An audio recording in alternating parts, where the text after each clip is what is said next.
2019년 필자가 호주 워킹 홀리데이를 하며 바라본 일상에서의 환경 이야기를 담습니다. 얼룩말 호주에 가다. 7번째 이야기. 호주 산불을 통해 보아야 할 것들. 12월 중순쯤부터 주변 지인들에게서 호주의 산불이 심각하다고 들었다며 나의 안부를 물어오는 연락이 잦아졌다. 당시에 뉴스를 통해 꽤 큰 산불이 진행 중이라는 것은 알고 있었지만 워낙 거리가 멀어 괜찮다고만 답을 했었다. 부끄럽게도 1월이 되어서야 이것이 매우 심각한 일이라는 것을 깨달았다. 14일에 한국행을 앞두고 정신없이 호주에서 만난 인연들과 작별 인사를 하며 지내던 1월 5일이었다. 아침에 눈을 떠 환기를 시키려고 창문을 열자 무언가 타는 냄새가 들어왔다. 당시에는 근처 공사장이나 비어있는 부지에서 뭔가를 태우는 줄로만 생각했으나 창밖을 내다본 순간 무언가 잘못되었다는 것을 직감적으로 느낄 수 있었다. 매캐하고 탁한 공기가 멜버른 전체에 가득했다. 마치 미세먼지가 심한 날의 서울처럼. 1년간의 멜버른 생활 동안 단 한 번도 볼 수 없었던 모습이었다. 산불 지역에서 동쪽 방향으로만 흘러가는 줄 알았던 연기의 영향이 멜버른까지 덮친 것이었다. 소름이 돋았다.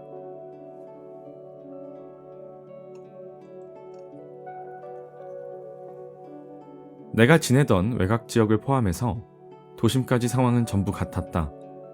연기 냄새가 가득했고 왕복 4차선 건너편의 건물이 흐리게 보일 정도였다. 대기의 순환으로 며칠 뒤에는 변하리라 기대했던 마음과는 다르게 동일한 날씨가 내가 마지막 여행을 떠나던 1월 7일까지도 계속되었다.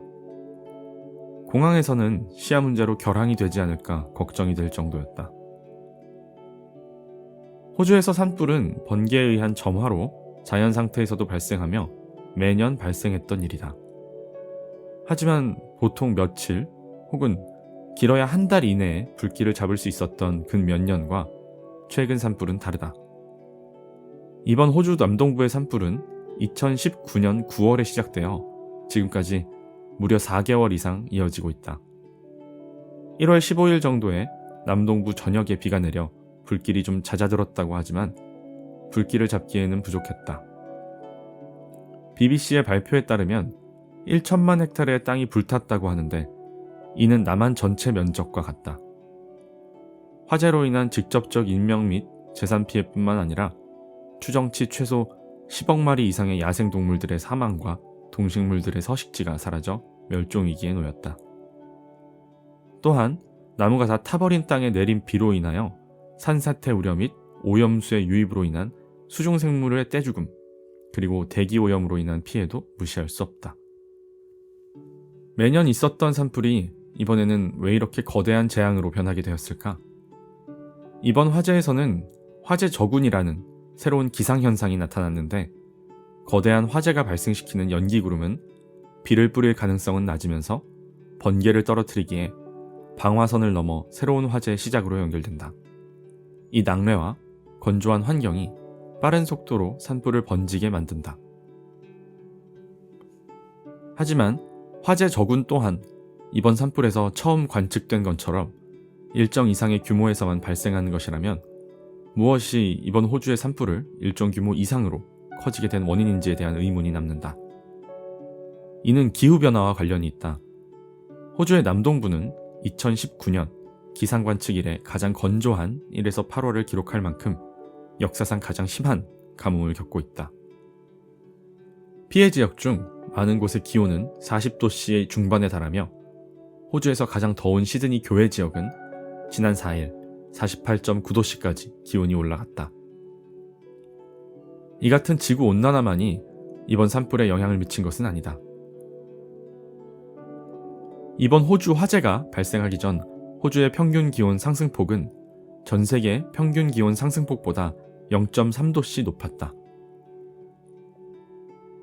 이는 호주 산불 관련 뉴스에서 자주 등장하는 인도양 쌍극자 현상이 중요한 원인 중 하나이다. 인도양 다이폴이라고도 불리는 이 현상은 인도양의 서쪽인 아프리카 동부와 오세아니아 서쪽의 해수온도 차이에 의해 발생하는 대류 현상이다. 이 현상은 아프리카 동부에는 강수량을 증가시키지만 오세아니아 쪽에서는 강수량을 감소시킨다. 결국 기후변화의 종합적 영향이 걷잡을 수 없는 산불이라는 결과로 이어진 것이다. 기후변화에 의한 결과는 이번 산불만이 아니다. 해수 온도 상승이나 집중호우 등 기상이변 현상이 2011년부터 2017년 사이 호주 인근 해양 생태계를 절반 가까이 훼손시켰다는 연구 결과도 있다. 호주의 유명한 해양 관광지인 그레이트 베리어 리프의 경우 산호 사망률이 90%에 달하는 곳도 있다고 한다. 또한 인도양 쌍극자라는 대류 현상은 당연하게도 인도양 외의 대륙권에도 영향을 준다.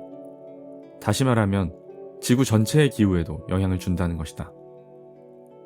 이번 인도양 쌍극자 현상으로 인해 한국에는 이전보다 따뜻한 겨울이 왔다.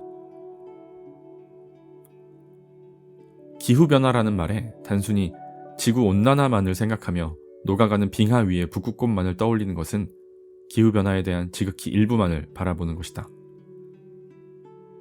전 세계에서 극심한 폭염과 한파, 슈퍼태풍, 폭우와 가뭄, 생물종의 멸종, 숲의 파괴가 동시다발적으로 일어나고 있다.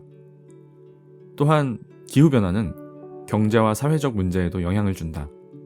생물 생태계가 파괴되면서 농업과 어업의 경제활동이 달라지고 기후변화에 의한 비용을 지불하기 어려운 저개발 국가와 저소득층에게 삶의 질 저하를 가져오는 등 인권 문제를 발생시킨다.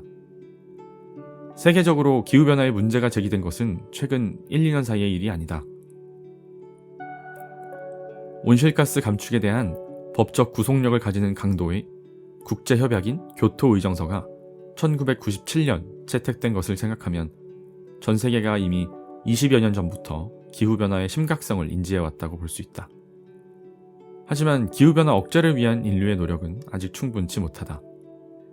세계기상기구가 2019년 9월에 발표한 2015부터 2019년 전지구 기후보고서에 따르면 현재 지구의 평균 기온은 산업화 이전보다 1.1도씨 상승했으며 이전 5년보다 0.2도씨 상승했다고 한다. 지구의 온도는 가파르게 상승하고 있는 것이다. 전 세계는 지구의 평균 기온 상승폭 목표치를 2도씨에서 1.5도씨로 조정해서 기후변화를 억제하려고 한다.